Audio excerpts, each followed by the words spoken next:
Hi everyone, welcome back to Adrian's Digital Basement 2. On today's video, we're going to be taking a look at several of these hard cards. I have 5 of them. And if you're wondering what a hard card is, well, what happened back in the day when you had machines like that, an IBM 5150, it had 2 floppy drives on it and no internal hard drive. And in fact, IBM never really thought you would ever want to use an internal hard drive on that machine. With the XT, they started actually selling it with an internal hard drive and a hard drive controller. But for the 5150, dual floppy drive configuration was the only way that IBM ever sold it. There were plenty of other PCs out there in the market too, cheap clones and stuff like that, that had no hard drives, and they didn't have a hard drive controller inside. And to facilitate consumers being able to go and buy something they could easily install themselves in a computer, well, the hard card was born. All you have to do is take the couple screws out the back of that machine, take the cover off, take one slot cover off, take your new hard card, which has an ISA 8-bit connector on this one. One of these has 16-bit, so this one here, that one will not work on that computer, but all of these other ones are 8-bit. You just take that slot cover off, slide this into the computer, you put one screw right here on the bracket, put it back together, power your machine up, and you now have a freaking hard drive in your computer. It was that easy. Another way to upgrade the machine, of course, was to buy something like this, a Seagate ST225. This is a 20 megabyte hard drive, but you would need a hard drive controller, a bunch of ribbon cables, and of course, inside the 5150, and it's probably kind of hard to see because it's a bit dark, but there are 2 full height floppy drives in there. There's nowhere to put a hard drive like this in that machine.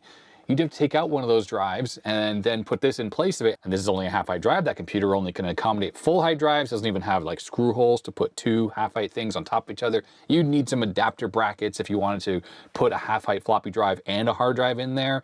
Not to mention the power supply in there is not really rated to run a 5 1/4 inch hard drive, but all of these hard cards are just 3.5 inch, and I think they should all just work. They are powered directly off the ISA bus.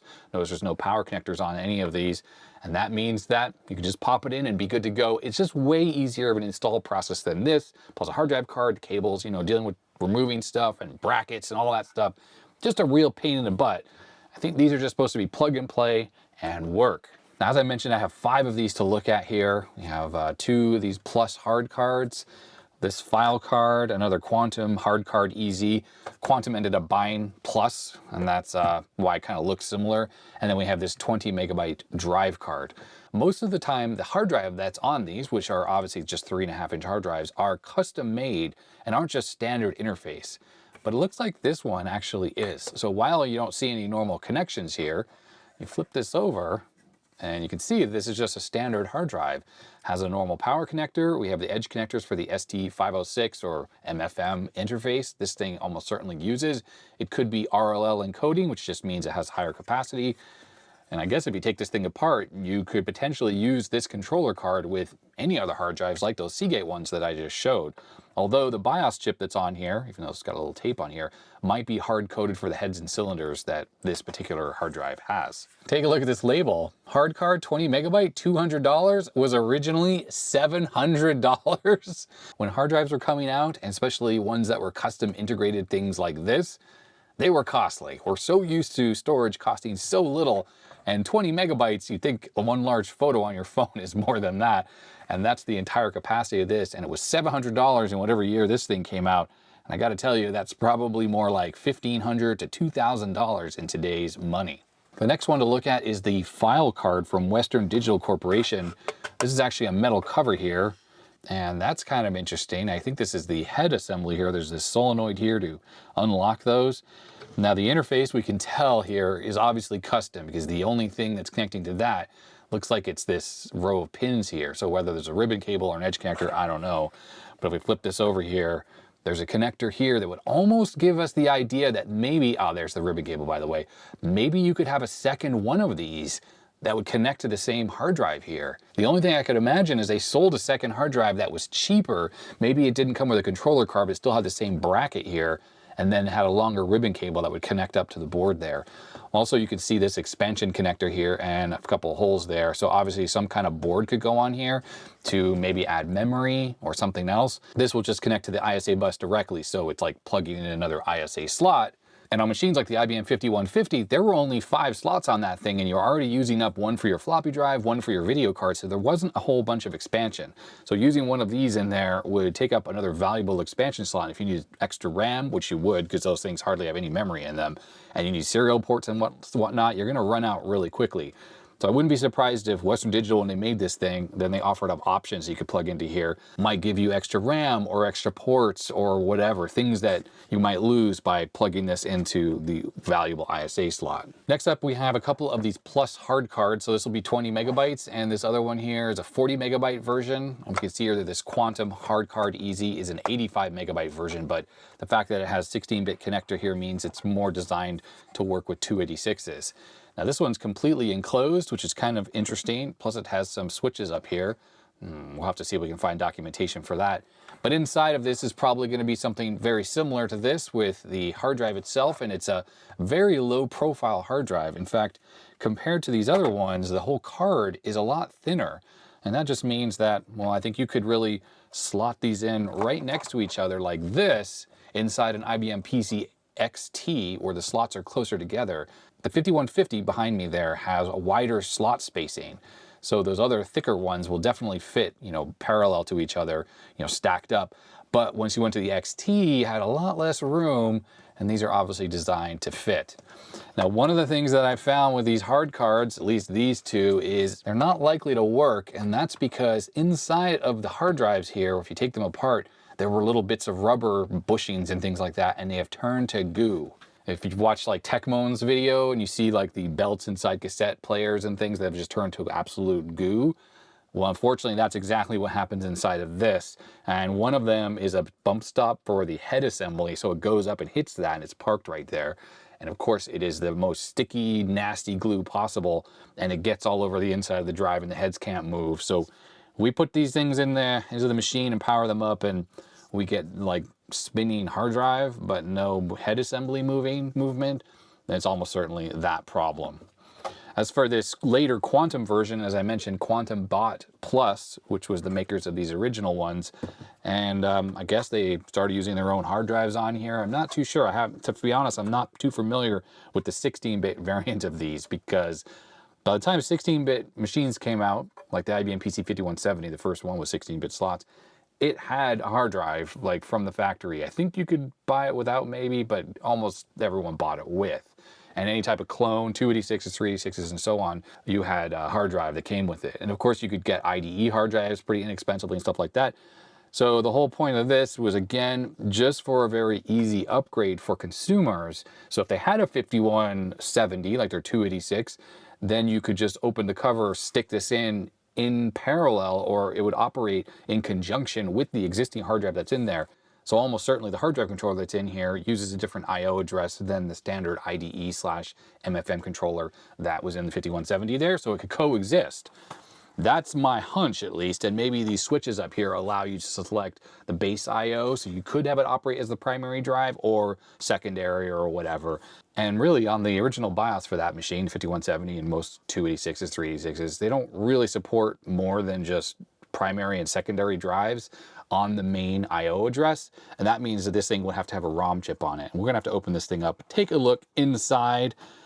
I don't know how this comes apart. Maybe it's just snapped together. I don't see any screws. So the intent today is to power these all up, see which ones work, which ones don't. If any of them don't work, we'll do an autopsy and take them apart. Probably these two are for sure not gonna work. These two may work, and then the Quantum is the wild card here. So I'm gonna move the two that probably work and this Quantum one out of the way, and we'll test out these two Plus ones first. All right, well, let's just start with the 20, the lowest one I have, and I'm gonna plug it into my little bench setup here. And of course, the issue is this thing is quite heavy, so I need to come up with a solution to be able to plug it into the 8-bit slot here and not have it bend, because normally it's supposed to be inside a case, and the case, will hold the card in place. So I have the motherboard positioned on some mouse pads. That way the slot covers, when they stick below the motherboard, aren't hitting my desk. And then we can just pop this in here. Hopefully it fits into that spot. Maybe not. Let's try one of these. No, it doesn't really fit into a 16-bit slot very well. We might have to grab the XT motherboard. Problem is with this is the bottom of this hits like the speaker connector and the little heatsink I have there. And then this one here is probably going to run into the crystal oscillator, but let's give it a try. Yeah, no, that's not going to work because of the battery there. I have to grab another motherboard. Let's try the 286 that I've been working on quite a bit because it has an 8-bit slot here that doesn't seem to have anything that should block the card from slotting in properly. We can just stick the video card right there. And for this card here, let's try again.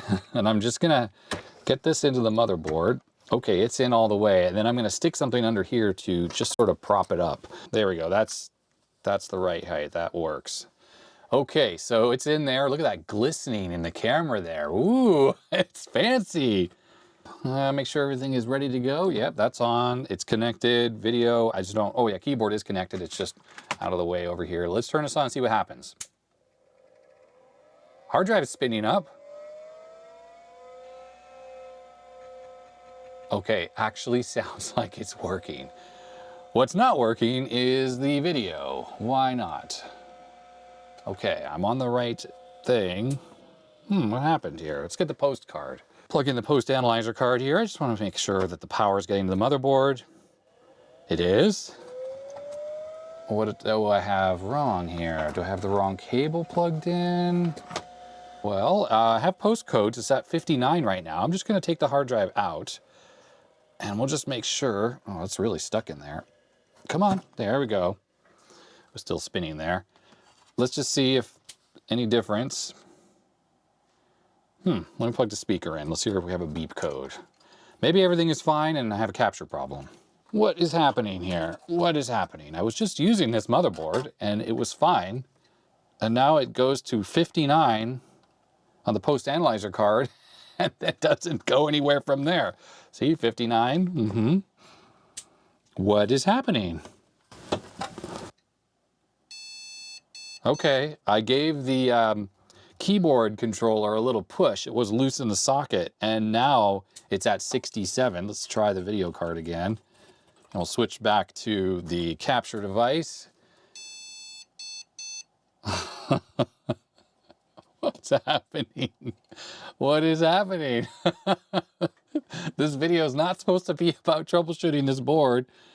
It's at 67. Okay, the post codes are still happening. It's posting. You heard the double beep. Did my video card break? I was just using this card here, this DSLogic card. You don't say. I love this card. Why did you stop working? Let's give the old ROM a push there. It was a bit loose as well. Try again.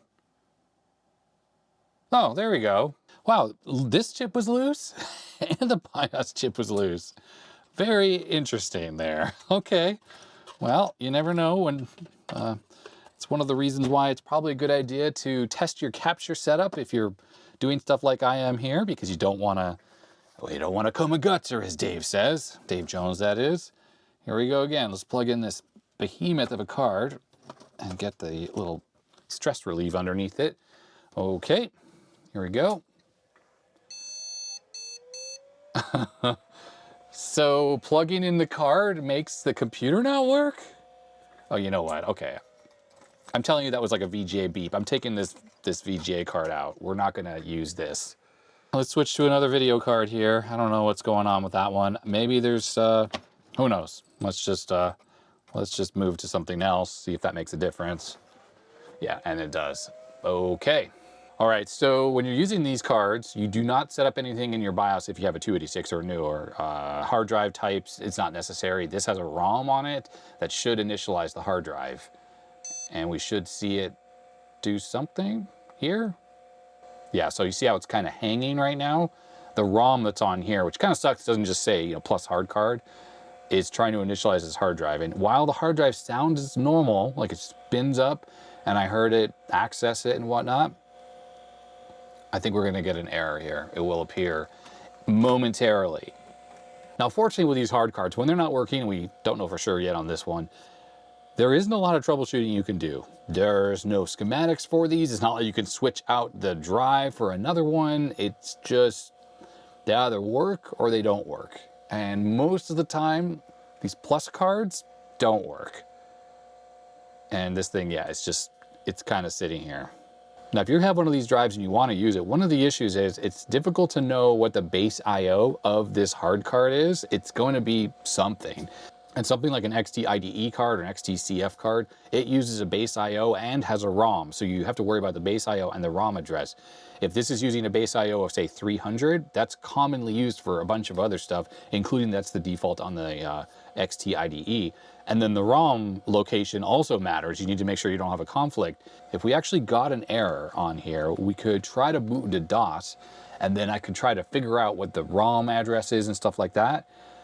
But it's just hanging. So we're gonna take this out, and I wanna show what this motherboard does if you do not have a hard drive controller installed.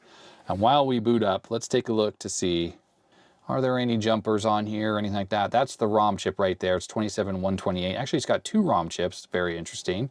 I don't know what's going on there. We do have a jumper, PC and XT. Okay, we're gonna switch to XT.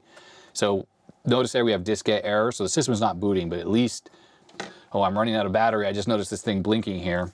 Let me grab another one that's fully charged. All right, there we go. Another one, and it's not running out of battery now. That flashing light, it's kind of helpful.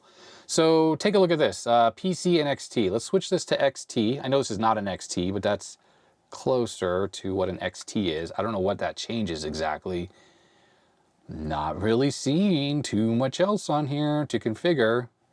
We could obviously dump these ROMs, but it's not really gonna give us much useful information. And if we tilt this to the right angle, you can see there are some connections underneath there for the hard drive, but that's pretty much it. So, okay, all right, it's back in. Let's turn this on. It spins up, it sounds normal, and it sounds like it's seeking. I mean, it's very quiet, so you're not gonna be able to hear it. And that's when the option ROM should be loading, which I think is happening here. And it's obviously trying to access the drive. There's no LEDs on it to tell you it's doing anything. That would have been a very nice diagnostic aid, but I assume they kind of thought you'd plug this in, it would work, and you would use it until it broke, and then you'd toss it out. And I think this one is broken. Okay, well, we have more. So I'm just gonna draw on the top here a little question mark, and we'll label this with a 1, just to help us identify which ones we've tested and whatnot. So let's get this out of here and switch to the 40 meg one. So here's the 40 meg one. It still has first and second as this jumper there. It's a bit different. It does look different. The card is different though. Notice this has different chip layout, larger. It's similar, but different. This has a larger EPROM here as well, 27256, and on the other one, it's a 2764. So not really compatible. And unfortunately, these things are one-time programmable. So I can't even take those off and reuse them. And that kind of matches what I was just saying about these things. They are not usable. There aren't really good spare parts on them, nothing. Like if they don't work, you toss them out. It's sad, but true. Okay, here we go with the 40 meg one. It doesn't even spin. Nothing. So this one probably has the goo going on inside, which is one of the issues it has. I guess it could have stiction, which is where the heads stick to the discs, because what can happen is they're just sort of sitting on there, and as soon as the drive is spinning, the heads float. They don't actually touch the disc, but when it's stopped, they do touch the disc. And I guess humidity and whatever, time goes by, and then it can start to stick. Same kind of thing. I mean, it'd be nice if it just said, hey, plus card, looking for drive, or initializing drive. They didn't even bother. I guess they just wanted it to look like the most standard stock boot up possible. So what you do with these types of things is we're gonna need to give it a bump. So that's the disc right there, and the head assembly is over here. So what we're gonna do is, what does this say on the back here, by the way? What is this? Listed equipment, plus corporation, made in Japan. So what we wanna do is try to spin the disc in there, and we're gonna do it by pivoting around this area. If you can imagine, there's a spindle right there. And hitting it like this can actually free the disk up inside. And if you're thinking, hey, I'm terrible, I'm hitting a hard drive, well, it doesn't work. So that's how it goes. So we just hit it a bunch of times. And if we could power this up with a cable, then what you could do is you can hit it while you're powering it, and then it could free it and start to spin. Let's see if that did anything. Yeah, it's spinning up now. Cool. It's making sounds like it's working. I'm on the wrong input there. So that little percussive maintenance did the trick. Okay, It sounds like it's seeking. It really does. But the system's not working. Oh wait, it's booting. Yeah, okay, so this one works. Okay, well, I'm gonna have to do a little bit of blurring on here just because there's someone's name on whoever owned this hard drive in the past. I got this stuff, someone gave them to me, someone local here had a bunch of PC parts, and it was in a box, just a bunch of these. So yeah, this looks all very standard stuff. Carbon San Diego, X-Tree Gold, WordPerfect, or Microsoft Word maybe, I don't know. Publishing Center. What's the Publishing Center? The, okay. Hey, you know what? It works, I guess. With a heading, without a heading. We'll escape to go back. How do we load something? Get saved work. Get saved work. Okay, here we go. Camp. Let's look at camp. The hard drive sounds bad. It sounds very bad. All right, well, we can kind of tell from this, though, when this thing was used. October 2 and 3, 1993, some kind of camp thing. Pohick Bay Regional Park.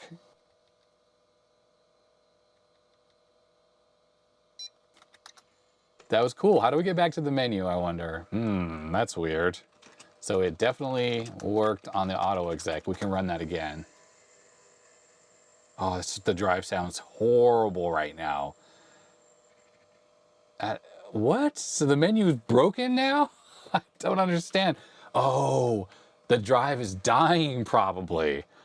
Oh boy. I bet if I reboot, let's Control-Delete, we're not gonna even get it to work anymore.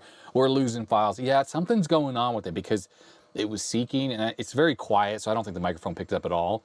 But it made this weird sound and it kind of spun up and down a little bit. So I think it's a very unhappy hard drive. But you kind of get an idea, though. Here we go, it's booting. Oh yeah, that sounded bad. Yep, so the menu's gone. File not found. I guess the drive is just getting corrupted as we use it. Well, that's a bummer. I don't even remember half the other stuff that was on this thing. Lotus, X-Tree Gold, there's Word 5, new PS. What's LL3? Oh, Laplink. Okay, so this allows you to transfer files between two PCs using a serial cable. And I used the heck out of this program when back in the day when I worked in a computer store. People would bring in computers and there was just no way for us to transfer data very easily. So say someone was getting a new hard drive, what we would do is take their working computer, plug Laplink in, run Laplink, plug the cable in, have another machine off to the side. I think we had like a lab type computer. And you would just select everything on the hard drive and we would transfer everything over, and it would take hours because it was going at a slow serial link. But if you, well, I mean, I don't remember how fast it goes. Let's see if we can actually, is there a settings or something in here more? So yeah, it's running 115 kilobits per second. Okay, so divide that by 10 because there's 8 bits and stop bits and stuff like that, and the serial protocol is not super efficient. And that means you probably get about 10K per second. You know, it's not horrible. And if you have a 20 meg hard drive or a 40 meg hard drive, it takes a while, but it's not that bad. And it was a very useful utility. So we would back up people's stuff to another machine, replace the hard drive with something new, like a bigger drive, and then we would copy everything back on for them. And then I think we usually used to give them their hard drive back as well. So this was something that I used a ton of. We're running MS-DOS 3.3. Oh, I just noticed. Look at the name of the drive. That was not me. So is that anger because the hard drive was dying and the computer was dying? I just have to wonder. I see date codes there, if we go back, from 1995. 97? Who was using a computer like an XT in 97 for this stuff? Wow. Anyhow, it's very interesting. This thing is working. I just don't trust it at all. We do a check disk on here. Volume, oh yeah, invalid subdirectory. Convert to file. I mean, that kind of sucks. That menu program is gone. I mean, it doesn't really matter, does it? We'll just say yes, I guess. The computer didn't even crash. And yeah, some of the other files are screwed up as well. I mean, maybe the file system was already corrupt because the drive was dying, or they shut the computer off when it shouldn't have. Convert lost change to files, yes. I'm not too sure I can trust this drive. This is supposed to be a 40 meg hard drive. Let's see if Fdisk is on here. What do we have on here? Display partition table. Well, we got 305 cylinders, and there's only one partition. I think what I'm going to try to do is put in my IDE card here with the compact flash card, and let's see if we can have this card coexist with this card. And to really use this, I need to install this little ROM card here because, well, the BIOS on this thing doesn't really support custom hard drive types and stuff, so this is XT IDE. Put in my compact flash card. The reason why I'm doing this is there's utilities on here. Not to mention if I could boot DOS off this, it's a newer version. And then of course, if we do find any useful utilities on any of these drives and they're working, we could copy them onto the card here. Let's see if this coexists. If it doesn't work here, what I can do is grab my XT IDE. No, it's very unhappy. Okay, yeah. I think what's going on here is the ROM that's on here is conflicting with this ROM that's on this little card. Oh, the hard drive sounds really bad, everyone. As it spins down, it kind of goes like, you hear this ticking noise, like the heads are dragging on a bad spot on the disk.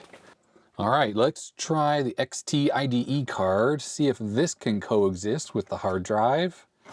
Actually, to be honest, there didn't seem to be anything I really needed to copy off this drive. So is this really necessary? I guess it's more an experiment at this point.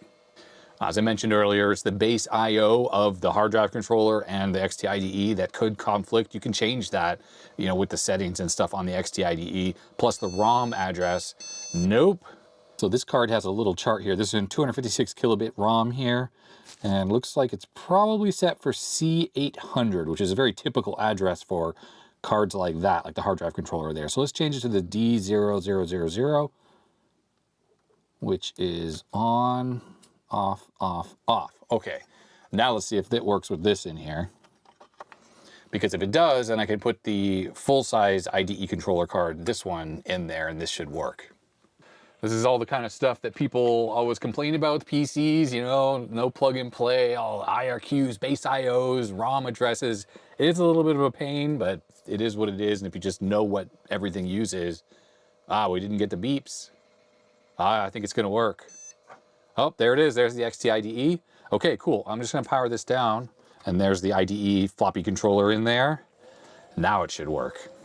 Now, as far as this thing goes, this is number 2, right? So 2, and I'm gonna put an M on here because I really feel that this thing, while it works, it's definitely kind of marginal. Whoa, look at that green light. That's the floppy being accessed. I think it's booting off this and not the XT IDE. I think it's because the ROM for this loaded first and then this. I think it starts at the bottom of the address space. So if this is C800, that's very interesting. It's trying to access the floppy drive, which is not connected. I hooked this LED up here so I could tell when the floppy drive was being accessed. There's nothing configured inside the BIOS for floppy drives, so it really shouldn't be accessed right now. Boy, that's hilariously blinding to the camera. All right, so none of that's working. It's all frozen. I'm just gonna go for floppy drive at this point. At least it's something I can boot off of. It will override what's on the hard drive, and then I can use tools like SpinRite and check disk and scan disk, slightly newer stuff than we have with DOS 3.3. What you're witnessing here are the joys of working with old hardware. It's, yeah, problematic. Okay, there we go. 3.5 inch, 1.44, F10 to save.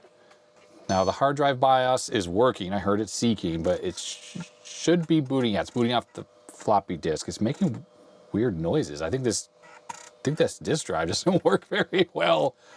Let me put the microphone next to it. Oh, it doesn't matter. Finish booting here. So what I'm really curious about, does the utility SpinRite? Poor little disk drive. I need to open this thing up and service it. Obviously, it seems to be working. SpinRite is a good utility for diagnosing hard drives. Let me switch the other input so it's bigger. Basically, this thing can re-low level a hard drive when it has data on it. It doesn't actually erase it. And plus it does surface scans and stuff like that. I have no idea if it's compatible with this kind of hard drive. It generally needs to be in, well, this version of SpinRite 2 needs to be an MFM or an RLL drive, and then it will work. Maybe it'll work with this, but this is a great utility in that it will do a very thorough scan of the entire surface. So with a drive like this that's seemingly acting a little funny, you can put a very extensive surface scan on this. It's gonna do a quick scan right here. So it's working. It works to the extent it can do a scan at least. Sometimes with one of these old hard drives, all that's really required to make it work well again is to re-low level the drive. And it's almost like the magnetic flux that was written to the drive back in the 80s has sort of faded over time, and or maybe it got affected by magnetic fields outside of the hard drive, you know, while it was stored or whatever. And then just rewriting the whole magnetic flux back to the disk seems to revive it. That's if it's mechanically working correctly. And when you don't care about the data that's on the drive, you can use a Superstore. I think it's called Superstore, and that will just low level the drive. Or you could use any kind of like low level utility for the drive, and then that'll make it work again usually as well. But the really thorough scan that you can run in this program can take 12 hours or longer, and that does such a thorough reading and writing of the entire disk surface, you can be a lot more sure that it's actually going to work properly. So things are obviously running. You can see it down there in the corner. I did draw an M on here. It's kind of hard to see, but see there's an M right there. I'm going to leave that there. And what I'm going to need to do with this drive is let this run spin right, and with the full deep pattern analysis or whatever they call it, not this mode, I'm going to have to let it run overnight just to see if the drive can A, survive the night, and B, you know, it's able to, you know, re-low level the whole drive. But I'm absolutely blown away that this is a working drive. And I guess the question is, what's wrong with this 20 meg one that spins up, but then doesn't seem to work? Everything looks fine on this drive, so maybe the heads failed or the controller is bad. And since these controllers aren't even the same, I'm not even gonna risk swapping these. I'm just gonna say that this one is probably a goner. All right, so it finished the scan. So we have some absolute success. To do the low leveling, you would go to this begin analysis, and it's going to do this whole process where it actually checks the drive to make sure that it can be run through this spin right process.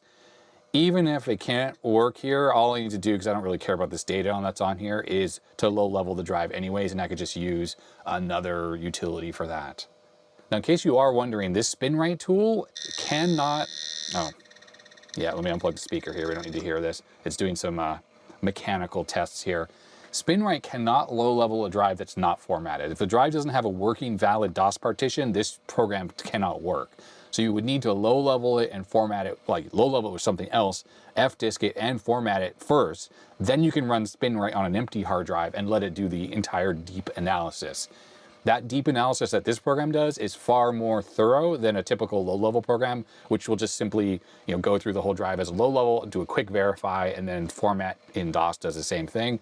Now remember, with the 40 meg drive, which is one we have here, it did not spin up when I first powered it up. I had to do that percussive maintenance on it to get it running. So it's not like this is really a trustworthy drive, because the problem is if you do want to use this, oh look, 3,000 RPM. That's a funny RPM. I'm pretty sure that most of these drives usually run at 3,600 RPM. And I don't know if I've ever seen one that ran at 3,000. Very unusual. Anyhow, as I was saying, I don't know if this is really a trustworthy drive, because you might put it in a computer, format it, put DOS on it, whatever, put it in a computer, put the machine away for a year or some amount of time, go to use it again, and then the drive will be stuck and percussive maintenance will be required. Maybe it wasn't parked. So using a park utility puts the heads in the part of the disk that won't stick. Not really too sure. Also, just letting this thing run for like overnight might kind of loosen up the bearings and the grease and everything in there and then allow it to work. Check out the data encoding technology, ERLL. What is that? And the controller BIOS location is C800, which is why when I put this in there it wasn't working, and why my XT IDE wasn't working. I think those are both set to that address. Oh yeah, sector translation. I knew it. That means that you cannot do the re-low leveling stuff. So I guess it is what it is. But anyways, these are the pattern testing stuff that I was talking about. So you do extremely thorough. And while it can't re-low level the drive, it's gonna go there and read and write every single sector a million times. See, it's on the first sector there. If we hit the space bar, you can see it's reading and writing. It's already read over a megabyte of data, and it's, you know, still at the very beginning of the disk there. So throughout the night, if you leave this running, it will take a very long time, and that really exercises the entire drive mechanism and stuff. So too bad we can't do the low-level format, but I'm really not surprised. This thing is so weird and custom. especially with that ERLL and sector translation. That's all pretty modern stuff, isn't it? IDE drives use sector translation, compact flash cards use it, that kind of stuff. That's where the heads and cylinders aren't really important anymore. On older drives, like those Seagate drives I was showing earlier, the heads and cylinder stuff is physical and it has to be set correctly. The reason why that is because when you set up, say, 4 heads in the BIOS, that tells the controller on your motherboard there that's plugged into it to read each of the heads that through the cables that are plugged into the drive. And if you say 8 heads per sector, or per track, I mean, and there's only 4, well, it's going to try to tell the external Seagate drive, read head 6, 7, 8, stuff like that, and those heads don't exist. So of course that's not going to work. These external MFM hard drives are just dumb. They really have very little logic in them, just enough to get the drive spinning and running at the right speed, plus a little bit of other logic, but really it's like a floppy drive when it comes to the signaling through these wires here with the heads that are being accessed, or the track, or the stepper motor, and all that stuff. It's just a dumb device, just like a floppy drive. Once you went to IDE drives, they started employing all the sector translation stuff just to obfuscate the physical parameters of the disk away from the computer. It just made it easier to use. Plus it meant that you could support much larger disks, because in the BIOS, you might need settings like 1024 tracks, 16 heads, 63 sectors per track, all things that are not really possible on something like a physical hard drive. But when you do the translation, the controller inside the drive, the microcontroller, will just translate those and it will handle those heads and cylinders directly. So in that time I was talking, it got through a little bit of the drive here, and on this screen here, on the bottom left, it says time. It thinks it's Sunday at 11:34. It's not really, but it says it's going to take about 12 and a half or 13 hours actually for it to complete the actual process here. But that's fine. That's really going to prove this thing works or not. Since I don't have time to let that run right now, we're going to move on to the other drives. What I am going to do is I'm going to format this drive again. And this is weird. The computer thinks there are 2 20 meg hard drives on here, even though there's only one. And they are represented to the computer as 2 separate physical drives, not one. So this is the primary drive here, and it says it's only formatted as 20 megabytes. And if we change the drive to the second one, and we look at the partition table, there is no partition table. So whoever has this drive, if this is even working, in DOS 622, it's not even able to read the drive properly. Anyways, that's really curious that it shows itself as 2 20 meg hard drives. And let's just reboot this machine one more time. I am curious to see, is that second drive, partition, whatever we want to call it, actually used? Or is it totally empty? And it seems that the hard drive is now corrupted entirely. Missing operating system. Has it really degraded so bad? That is so hilarious. We didn't write to the drive at all with SpinWrite, or maybe we did. I don't know. I don't think it did. But it either corrupted this drive or it self-corrupted itself. Well, let's just quickly do a format on it. I really am curious about the logic of plus for showing a 40 meg hard drive as 2 physical drives. Why do that? And oh, well, I suppose DOS 3.3 couldn't support more than 32 megabytes on a partition. So maybe that was their solution. I wouldn't be surprised if maybe there was a utility disk that came with this that allowed you to reconfigure it as one large drive. So we're going to delete the corrupted, not working partition on here. Volume label, whatever. Okay, yep, deleted. No partitions. Create primary. We're going to set it as an active partition. Oh, it's already set active. Let's swap over to the other drive. Is there a partition here? Apparently not. So now there is. So, yep, 20 megs. And we reboot. I'm just thinking here that I've probably worked on 5 or 6 of these plus cards down here in the basement over the years since I've been back into retro, and I've never had a single one actually work. This might be the first. And we just do format C/S. I'm kind of amazed that everything that was on this drive, it just slowly disappeared. Wow, okay. So our F disk didn't stick? Is it like everything that you write to this drive is just fate? It's like everything we write to this drive just fades away. Wow. That's interesting. I don't know if I've ever run into this. So there it is. I'll just exit out here. It's gonna make us reboot.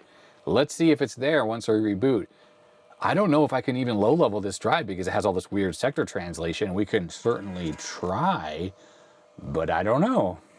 We'll go back into F disk. Nothing. It's blank. So it seems that we got one boot out of it, well, two, and it just was degrading and degrading and degrading. So clearly I was getting ahead of myself saying that this drive worked because it is just not working. It's miserable and failing in a very curious and interesting way. All right, so the first drive shows up as 305 cylinders, 8 heads, and the next drive, yep, same thing. So both these drives look exactly the same. So they split it right down the middle there. Let's do initialize, standard init, proceed, yes. Do you want to enter defect? No. I guess we'll put in 3 because I don't really know what else to do. Nope. Bad command to disk BIOS. So it does not support any kind of formats. The only thing I have left to try is maybe we can find a format utility or setup utility in the BIOS on the drive. I forgot the exact address where it usually lives. That just caused the machine to reboot. I did quick Google for looking for the address as you jump to get the low-level utility on the controller if there is one. And it seems that you either have C800:5, which I'm pretty sure that's what I just tried and that didn't work, but let's just try it again. Yeah, that caused the computer reboot. There's also C800:800 or :800, C800:CCC:5 and :6. What I'm going to do is we're just going to take a look at the BIOS that's in here. So there it is, copyright plus development, all rights reserved. Just so it is reading the BIOS correctly. But we know it is because the hard drive was kind of working. What we can do is we can try to disassemble parts of the BIOS. So that's 5. Well, we know that's not program code because it just doesn't look correct. It goes right into adds. How about 800? Nope, there's no way that that's the beginning of execution either. 600, I think, was one of the other ones. And nope, no way that that's correct either. Well, I did a quick Google search and I found a site that has some Hardcard related stuff here. And there's 40 drivers for the Hardcard 40 and 50. And on here are a couple utilities, including one called Divide. And when you look at this README file here, it talks about Divide is used to create custom volume sizes, automatically patches DOS. Something about the jumper there. So it looks like you can actually reconfigure the drive as a single big volume. Let's just quickly give this a try. So I copied the utilities that were in the zip file onto this floppy disk here, the one I booted off of. And let's try the divide command. Incidentally, in that README file, it mentioned using that plus drive.sys in the config sys to make it see the drive properly. So maybe that was what was going on as well. Okay, so there we go, it sees it, that's excellent. Let's divide this into one volume of 40-something megabytes. And we're gonna hit Save Changes F8. Unable to write volume table to disk. That's not a good sign, everyone, not a good sign. It kind of goes back to what I was saying, that this drive is failing. So that didn't really do anything. Save changes, let's exit out. Okay, return to main menu. Label or volume definitions are altered. Save changes? No. It's weird, it just stays here. And I hit F7. That doesn't do anything. Let's try saving again. All data will be lost. I don't care. The drive is clicking, is doing stuff. Unable to write disk. Can't exit the menu. There was an option in the previous menu to do a low level or something, or format.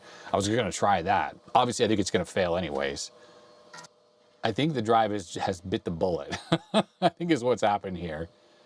Yeah, controller error has completely degraded and it's worse now. So it's really bad. I suppose I should power cycle it. Let's do that real quick here. Maybe it'll come back with a power cycle. I doubt it. I think it's died. It has died on the vine right in front of us. Let's see if it does that seeky noise with the 1701 error. Yeah, not good. Not good at all. Okay, it's doing the seeking. No. Same thing. I think this thing is dead. It's not functional any longer. I was pushing on the ROM chip there. Yeah, controller error. Okay, well that's it for that drive. It has bit the bucket right in front of us. This thing didn't survive. It just did not survive. How amusing that it was fine, and then it just very quickly went downhill. Yes, it did. What a shame. But I will add that my experience basically is that these things suck and that they are super unreliable. Let's try out the 85 meg drive here. It's in a 16-bit slot, so it's far more sturdy in here. Looking for something to prop underneath it. Okay, there we go. All right, is this thing gonna spin? It's much newer, obviously, 16-bit. Oh, it's noisy, but it works. Cool, it's making weird noises. And it's causing the computer to not post. That is interesting. I mean, we're getting post codes, so the system is kind of working, but we're getting that thing again where it's stuck at 59. This is what it was doing earlier. Let's pull it out. Let's see if this thing is booting without it in there. I have had nothing but good luck with this motherboard, this 286 motherboard, and now it's acting up. What's happening here? Let's take this RAM out. No, it's just stuck at 50, 59 again. All right, without any RAM in there, we get stuck at 6 and we get beep code, so that's what we'd expect. Let's put in 2 megs of RAM, different RAM. This is stuff that was up at the top. 59 again. WTF, really, WTF. Let's pop everything in. I'll try a different slot for the video card. Very curious. Yeah, it's just stuck at 59. I suppose this could be having a problem because it's overclocked to some extent. Let's put in the original crystal. That's a really loose fit in there. Nope. Same thing, 59. So it's not an overclocking thing. This runs it at 12 megahertz. This one runs it at like 14 and change. The thing about the BIOS that's on here, I don't think it's a Phoenix BIOS and it's not an AMI BIOS. I don't even know what these postcodes mean. What is 59? I don't know. Let's take the video card out. This is what we were getting with the other video card, so I just do not believe. Yeah, that's the video card. So it's stuck here. Wow, I'm flabbergasted. Wait a second. The Jet Key BIOS, keyboard BIOS, was out of the socket again. Are you kidding me? What? How did that come out? I am shocked. Like from heat or something like that. Funny. I suppose it's me pushing on the board and stuff makes this pop out, but still in there now. Okay, yeah, the system is posting. Let's go back to the hard card. In with the 85 megabyte card. See what happens. Let's see what happens. Yeah, we're posting. Very curious that that chip keeps popping out. This is not the original one from the motherboard. I had this in the board so I could run this thing at 1 megahertz for the video on the main channel. Oh yeah, okay. Memory size not matched. That's because I took everything out. Oh, I got a card. So all you gotta do here is type that in, hit enter, hit F10. Now it's gonna be happy. Is this gonna boot? Oh, we're off the edge of the screen too. How rude.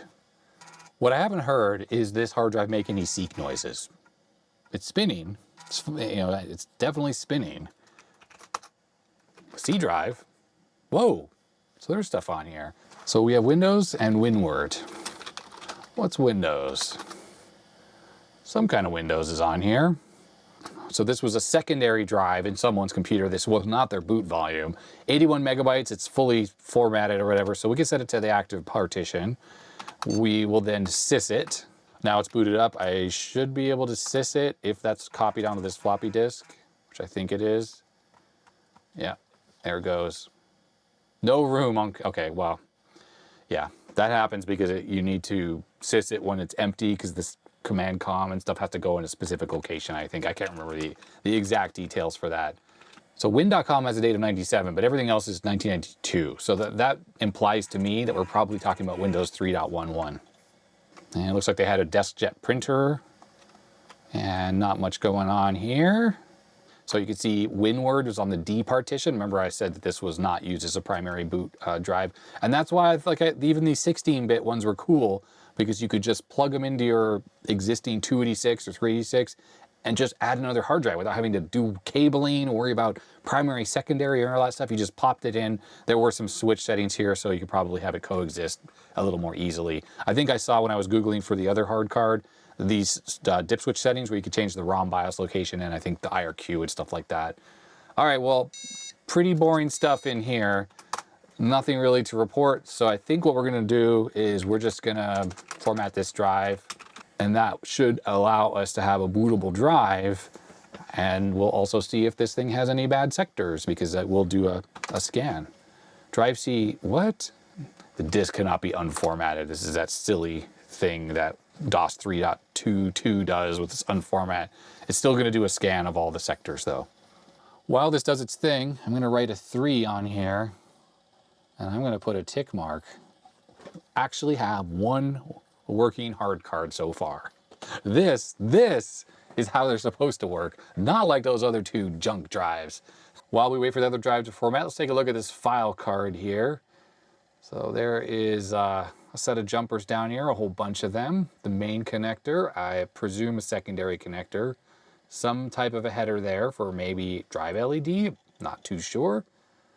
And Western Digital chipset, of course. We can tell by the surface mount nature of this thing. Clearly was a little bit later. See if we can figure out a date code from this. 85?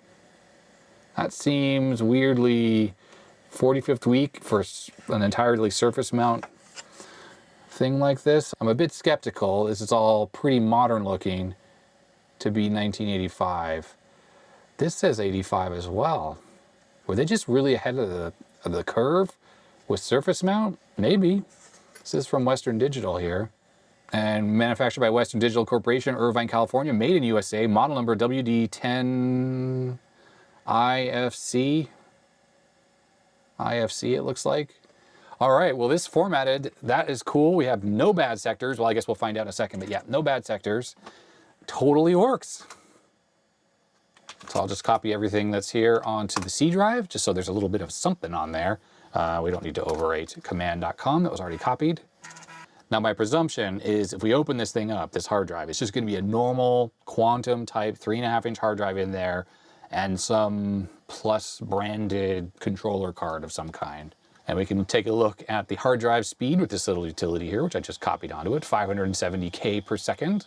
5.3, seek time 17.7. If we control delete, take the disk out, I am pretty confident that this thing will just boot right up. And voila, there it is, booted right up. Sweet. All right, cool. So we have one working hard card out of the 3 I've looked at so far. This is metal, by the way. I'm kind of curious how this might open. Does this come off? This is plastic. And this side is all plastic as well. Ah, there we go. I just gave it a pull. That sure looks like a normal quantum hard drive there, doesn't it? Did I just cause this huge crack here? Was that me? I didn't hear it make a crack noise. Yeah, I guess that was me because this plastic is incredibly brittle. It is, yeah, okay, well anyways, I think it looks better without the cover on it anyhow. So this sure looks like a normal quantum type IDE hard drive, really miniature IDE cable, little power cable here. And then what we have is a custom IDE type controller that has its own ROM BIOS, a different base IO, so this can coexist with regular hard drive controllers. So 1992, made in USA, we have an SRAM chip here, so there's a bit of memory on there, ROM BIOS EZ. Sorry, it's a little hard to read that. I'm looking for date codes, this one here, 1992, so that gives us away 1999, I don't think so. That's not like that's a valid date code, but yeah, this is the one that makes the most sense out of all of this. And as far as the hard drive goes, that is the hard drive LED there. It's a quantum drive. It's all pretty run-of-the-mill. It might have custom firmware on it for all we know. And yeah, AT, it's definitely AT. Is that in all the way? Yes, it is. And just because I want to see what kind of hard drive this is, let's take the screws out of this thing. And there we go, it's free now.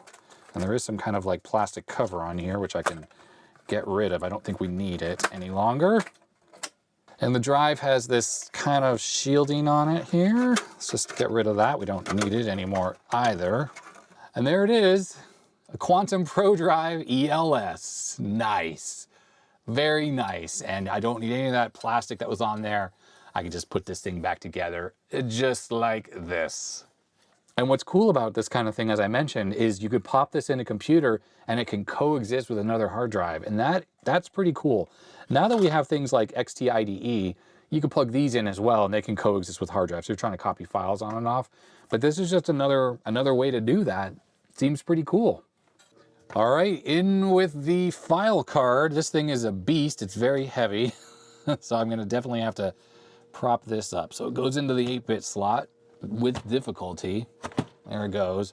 And I have this thing there to give a little strain relief to the poor motherboard here because it's bending. Let's make sure that chip is in there. Yep, hasn't popped out.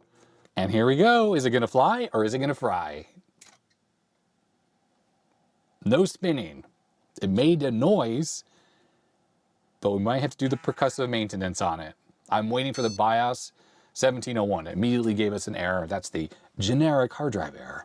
I think this might have moved a little bit and made a click noise, but the spindle was definitely not moving. So because it's visible there we go. I can just get that going. It didn't really feel stuck. Let's see if that made any difference whatsoever to this hard drive working. Okay, here we go. Power on.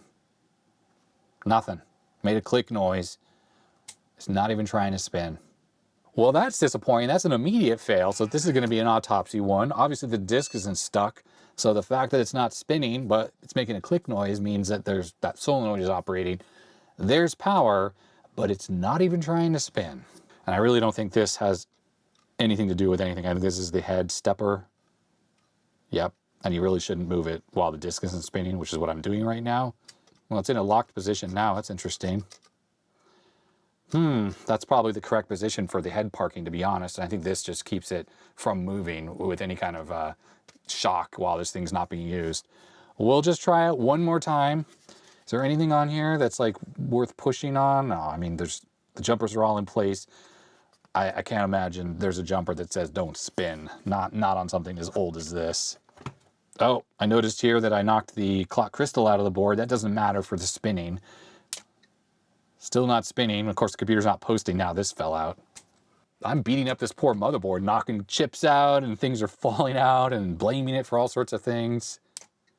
Nah, it's posting now, but it just made a click noise. Oh yeah, and the stepper is activated on the hard drive. That's the thing I was moving. I can feel that it's locked. Like I can force it to turn, but it's energized right now. So there's power coming to the drive, but spindle not working. So this was drive number 4, and we have our first definite X. I mean, there were other dead drives. We have 3 that are dead now. All right, last but not least, here's our 20 meg drive card from Mountain Technologies. I think they made tape drives as well.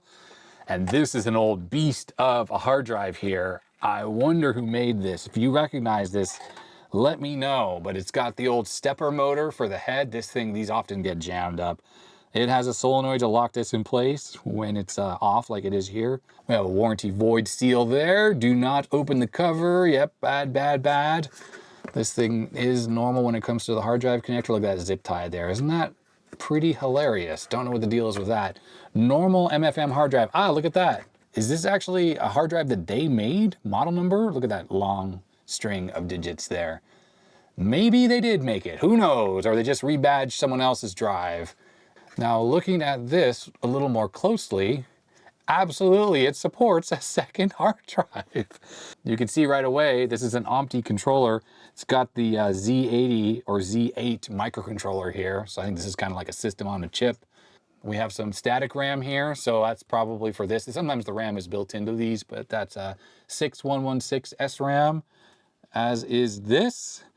And yeah, not much else to say, but this probably works as a standalone controller. I don't know if you necessarily need this because you can obviously plug other drives in like that ST225 I showed at the beginning of the video. It's got this nice plastic trim to kind of make things look a little nicer. And there's our price tag. And there we go.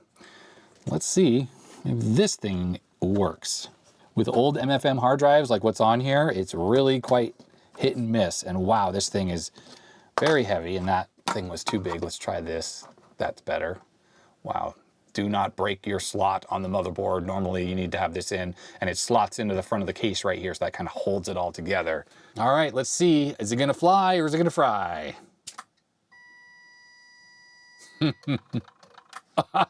It's trying to spin. Oh, I gotta put the microphone close for that. That's a funny sounding startup sequence.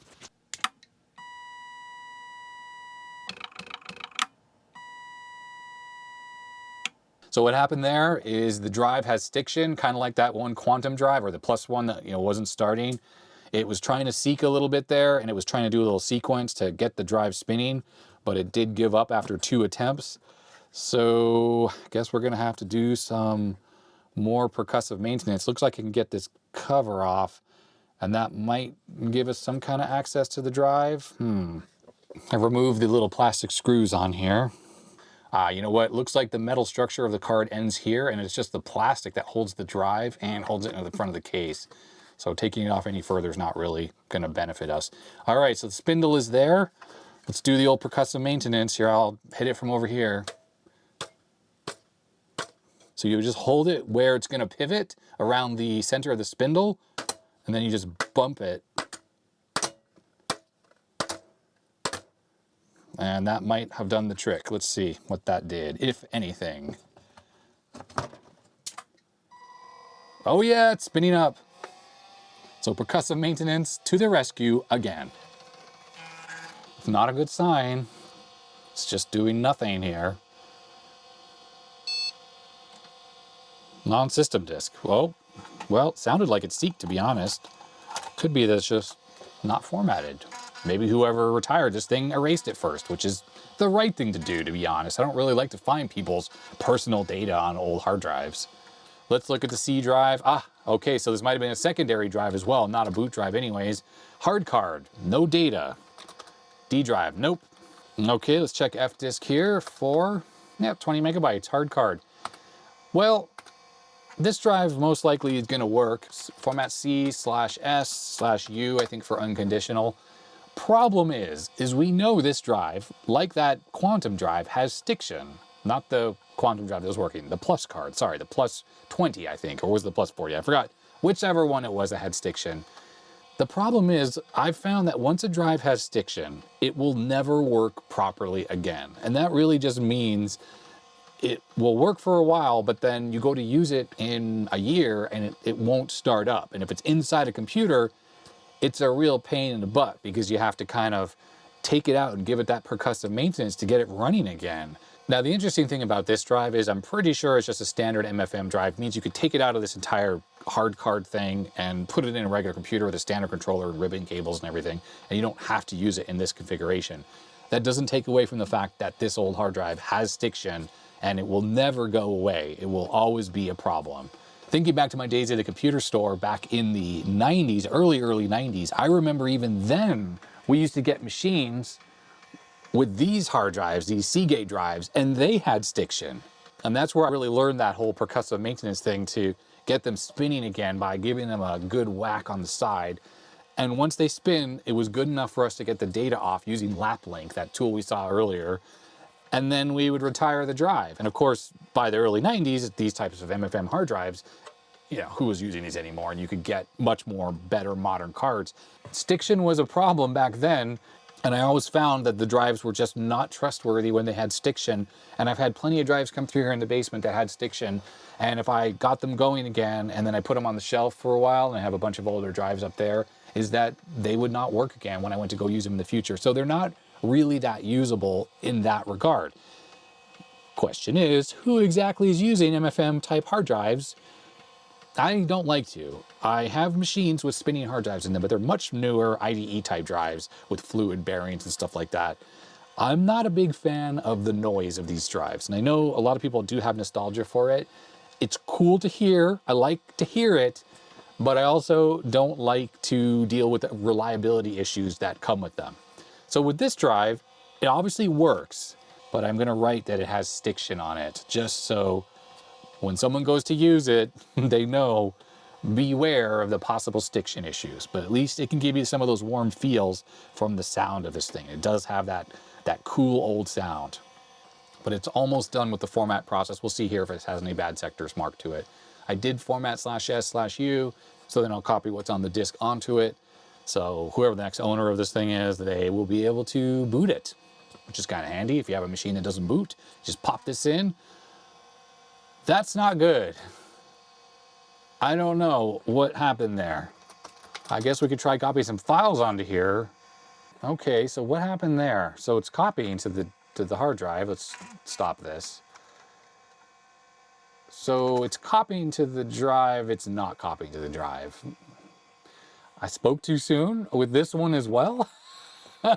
Wow, wow, wow, wow. Okay, because this is a normal hard drive, this is not some weird custom translation thing. We can use the speed store utility. Oop, that's not how you spell it.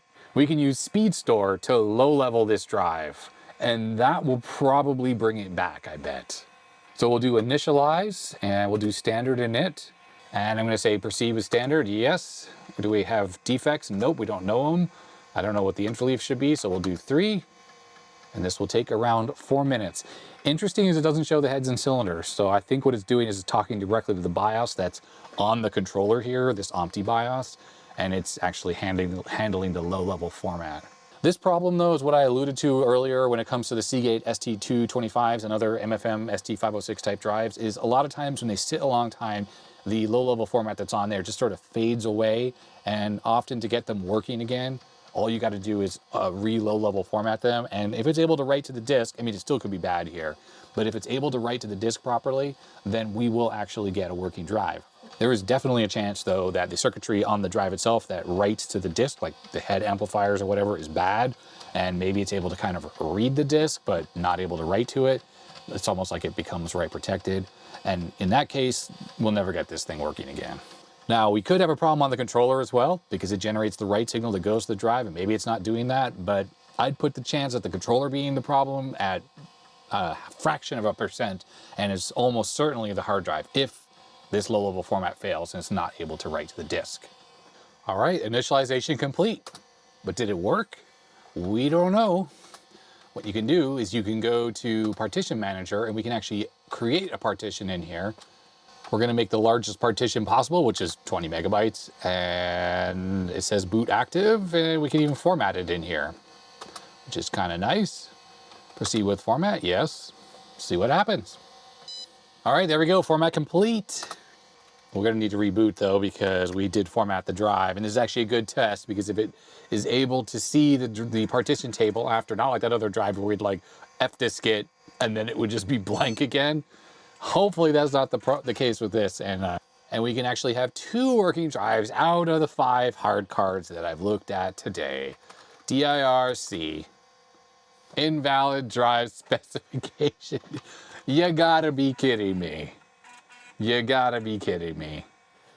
Display, no partitions. Yeah, I think this drive is a goner. We'll try to create a partition. I'll see what happens, but I have a feeling we're gonna be in the exact same boat we were in with the other one. I forgot which one it was. It was like the 40 meg drive, right? That was drive number 2 that degraded to the point where you couldn't write to the disk anymore. You couldn't even read the disk anymore. We couldn't write to it. Do we have a working partition? I am not holding out any hope. I think this drive is dead as well. No partitions to find. Another freaking dead hard drive. Wow. I think the last thing to try is to plug this drive into another hard drive controller just to rule out that it's not the controller that's the problem. I mean, I don't know if I should even bother, frankly, because this has stiction, but just so we know, I will do that. All right, I have a 16-bit Western Digital card in there. It's the type I like. Here's the drive released from its shackles. Yeah, it's pretty warm, to be honest. This thing's been running for a while. It's kind of hot, to be honest. Can't access the motor under there or anything. But you can see bog standard MFM type controller connectors there. So we'll just plug these cables in. I'm a bit annoyed by myself. I always keep a set of these cables handy over on the side here, and I put them all away. So I went to go plug this drive in, and I had to go digging around in a box to find a cable set. So we'll just stick it on top of the hard drive right there, or on top of the power supply, I mean. There we go. Now we're gonna have to set up the hard drive in the BIOS, so Control-Alt-S, fixed disk. That is it. Type 2. I mean, I think it was pretty much the same. So this is a standard 20 meg drive. Let's see. What I don't know, this has a floppy controller on it, but I think it's disabled, and I have this floppy controller in here. I might need to, if the floppy doesn't boot, I'll need to, that one's enabled. I don't remember. There's jumpers on there to do that. Oh, diskette error. So yeah, this is obviously enabled, the floppy controller on there, so we'll just pop that into there. Can't run 2 floppy controllers at the same time? No, you can't. This is what's left when I took the hard drive out here. So, standard stuff. And it is all plastic. It's kind of interesting. Hard drive's making some strange noises. And we got beep beep, disk failure. Now we heard it seeking, and we see a bunch of switches and stuff on here, and there will be drive select, I think up to 4 drives. This cable is the data cable, and that plugs into here, drive 0, and then this is the Winchester connector, and that's this cable. And there's no twist or anything on it. Now you can have multiple connectors on here, and I think you do need a twist on here, but you don't need a twist on here, and you can use the drive select settings as well. And then a second data cable would go into that port. So PC style controllers typically support 2 drives. The fact that it was seeking tells us that the drive is communicating with the controller. The controller is able to command the drive. I just hit Control Delete. We should be able to see it start seeking here, the head. There it goes. It's trying to read the disk, I think. If we boot the machine, I don't think we'll even be able to see F-disk at this point, because this controller is more intelligent, and the BIOS that's on the motherboard is what's controlling it. And yeah, anyways. So we're in Speed Store again. Let's see seek test. I bet this is gonna work. So even though we had that hard drive error, you can see that it's seeking. There's quite a lot of momentum. The drive is actually moving around in my hands. But this will be just like before, where the read test I don't think is gonna work. It's just gonna read error on everything. It's doing the same thing now. It's doing at the power on self test. It's kind of going to the extremes. All right, this is not gonna work. There's one last thing to try, Okay, yeah, I know. It doesn't work. You're having issues. Let me exit out of this. Let's do a low-level format one more time on this thing. So we're gonna initialize standard init. Let's just see what happens. Hey, it's actually trying to low-level the drive. All right, so I just forgot something, and I just came back into my mind. The low-level format that one controller writes down to a disk isn't necessarily compatible with another controller. And even though, you know, the drive hasn't changed, the controller itself is what writes the format onto the disk. This low-level format is pretty controller specific. Now, when IBM came out with the 5170, the 286, it had a hard drive controller in it that was built for IBM by Western Digital. And the format that that controller used was pretty consistent across other 16-bit MFM type controllers. So this is a Western Digital controller. It's newer than the one that was in the IBM, which was a bigger card. But I wouldn't be surprised if this can read disks formatted on the 5170. But with 8-bit cards like this, especially across brands, this is Opti versus Western Digital, there's a good chance you're gonna have to reload level it anytime you move it. And without a doubt, going from this card to the 16-bit card that's in there would require a low level. And I think that's why I was saying hard drive failure, because it couldn't read anything off the disk because the low level that this tried to write to the disk was incompatible. Now the issues we were seeing with this thing where it wasn't able to write to the drive, well it did, but then it didn't really do anything, could still be the drive that's bad. And we could be tricked because this low level format is just writing blindly to the disk. It's not reading from it. So it may well not be working. And we'll figure that out once we try to create a partition. But as I said, what I forgot is I can't take a drive from this and put it on another controller like this 16-bit controller and have it actually work without a low level first. And I think that 1701 error or hard drive error we were getting wasn't about a physical failure with the drive. It's just that it couldn't read anything off of it. Henceforth, the low-level format is necessary. Oh, all right, so it's actually scanning the disk right now, and it says it found a defect, although wasn't that the defect from earlier when I tried to do a read test? So it's not really a real defect, but whatever, we can just leave it there for now. Is this a good sign? I don't know. We did this before with the other card, and it didn't really work, but it got through this without any issue, but I guess we'll find out shortly. What you're seeing right here is the joy of these types of hard drives. I totally recommend avoiding them altogether. These are just a pain in the butt. And there are so many permutations and things that can go wrong that can really trick you up. And it's only because I've been doing this for a long time that I kind of know what I'm doing. But I wouldn't be surprised if there's going to be comments of stuff that I missed in this video as well. Okay, initialization complete. We've been here before, everyone. Let's not even use the partition manager in here. Let's just exit out of this. And let's see about fdisk. Right, it sees a hard drive. That is good. So let's create a partition. Drive is making normal sounds, which is good. Okay, here we go. Are we gonna get a hard drive error now? I don't think we will, because it needed that low level. If the drive is working, if it didn't, hey, no error. This drive might be okay. Wow, so my fraction of a percent guess that there was a problem with the controller, I guess it was the controller. Or we didn't low level it properly, I don't know. Format C/S/U. Here we go. If it didn't write the partition table correctly, we won't even be able to format right here. Uh-oh. Oh no, it's reading off the floppy disk, don't worry. Oh, hey, it's freaking working. All right, well this drive does work. Unfreaking believable. Well, I need to eat my words. This controller went bad. And frankly, if I reach down here to these plus cards here, could well be the problem with these as well, because mechanically these sound like they're working. One of them had stiction, of course, but the other one just spun right up. One of them kind of read and it started degrading. I don't know, there's so many possibilities, but unlike the mountain drive we're working on, we don't have the ability to just take this off and pop it onto something else. And I don't feel like saving this in the hope of getting another Hardcard 20 one day and mixing and matching parts. It's just not worth it. They're just way too junky and freaking unreliable. All right, so this thing's a goner. What I'm gonna do is I'm just gonna pop off these EPROMs here.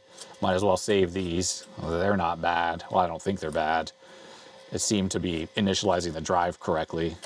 So we got 2 EPROMs. Does that have a window? Yes, that has a window. So we got 2 EPROMs, and you know what? I actually like to save these jumpers because, you know, you can never have too many jumpers, right? Format complete, freaking worked. We're gonna copy everything off this floppy disk here onto the hard drive, just enough to kind of get it booting. All right, let's reboot the computer. What is that all about? 14. I wonder if this chip has come out of the motherboard again. No, it hasn't. That was weird though, but there we go, it's working. All right, there it is. And it's booting off the hard drive. Floppy disk is right here. Haha, it freaking works. How cool is that? Well, I accused this drive of being bad and it's not. I just realized I forgot to park the heads. Old drives like this, you do have to park them, but it works. Now it still has that stiction problem, so I am going to write that on here. This was a type 2. I like to just write the hard drive type for the future, and I'm gonna write stiction. What I need to do is park the heads. There we go, they are parked. These old hard drives, you gotta remember to do that. So that'll give this thing the best possible chance of surviving in the future. All right, it is time to autopsy these drives, or at least get to the bottom of like what's inside here. I'm very curious what kind of a hard drive is in here. This interface on this Western Digital thing is just strange. I'm just gonna start taking out every screw I can find on here until we can get to that mechanism. There we go, aluminum cover. We got a JVC hard drive. I have to say, I don't think I've ever seen one. Anyone recognize the model number here? JD3812MOWO. Manufactured by Victor Company of Japan Limited, Tokyo, Japan. Made in Japan, part number, no bad sectors. These were these weird little sticky pads that were on here. After all these years, they still peel off for the most part. Unplugged the cable there, which was nice and firmly connected, by the way, so that wasn't why it wasn't spinning. Ah, there it is. What a strange hard drive. Look at this. There's an extra board on here, and this thing is strange. It's not conformal coded, but this IC is actually kind of potted in there somehow. Very unusual. This thing is all shock mounted, as you can see here, for obvious vibration dampening, I guess. The rubber is still supple, although it's definitely kind of not great anymore. That comes off. JVC product warranty will be void if the cover is removed. Oh, you don't say. These are little screws. That screwdriver is too big for those. We will get those off and we'll take a look on the inside. Let's see about getting this controller off though. So we have all the screws out, but I'm assuming, looks like we got some nuts here. So those would have to come off. I don't think we really need to get this bottom PCB off necessarily. We can see under there, there's some ICs. This PCB appears to be actually soldered down. I don't think that's a connector. Let's just try this screwdriver here, see if we can pop that off. No, that is not a connector. That's obviously soldered on. So we cannot really look under there without me being more destructive. But it looks like Mitsubishi chips and things like that. And as we could see before, I was able to spin the spindle or turn it. So it does move, so that's not stuck at all. This does have some of these SMD caps here that could possibly leak, but doesn't look like they did. Still very shiny and you don't see the evidence of any kind of leakage. Lots and lots of adjustments on here, which is weird for a hard drive. I see all these things you can adjust. Some of them are glued in place, but these here, lots of them. Very unusual. So let's see about getting this top cover off if I can. Ah, the screws have Loctite on them. Interesting. Or something, some kind of glue. Makes them really hard to get off. And I think I just stripped this one. Oh no, it's coming off. But yeah, it's got this glue on it. See that there? Not easy. If anyone's still watching this video at this point, I'm curious, has anyone ever heard of a JVC hard drive before? I know there were a bunch of different Japanese manufacturers for drives, but I had no idea that JVC was one of them. These are really difficult to get out.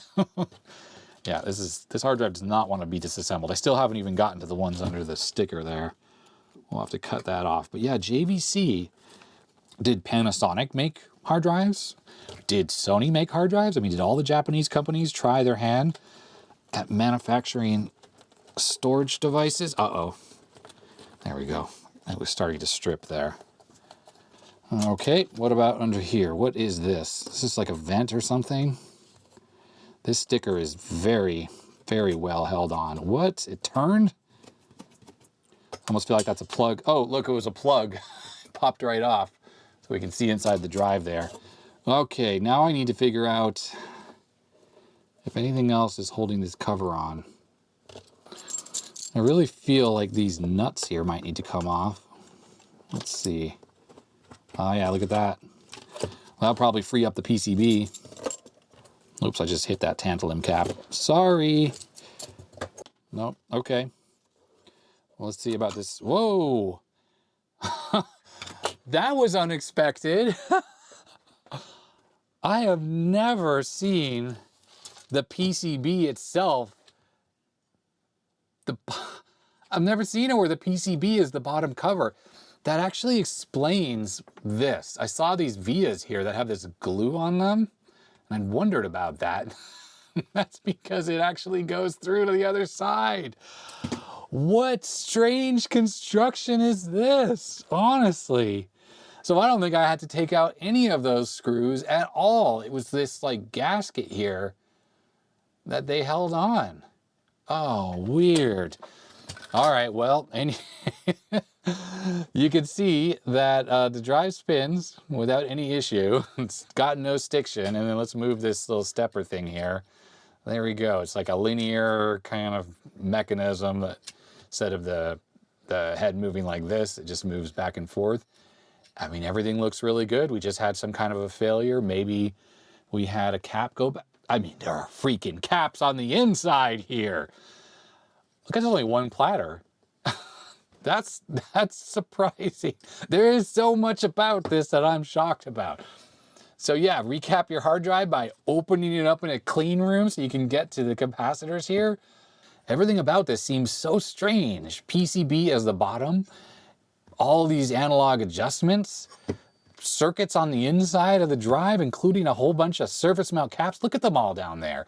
A single platter with just two heads, and this, yeah, there's a lot that's very weird here. I don't know what this little thing is here, unless kind of, oh, what is this? What is this? What does this do? Is it, oh, it's like a brake or something? I don't know. I mean, it moves, but I don't get what it even does.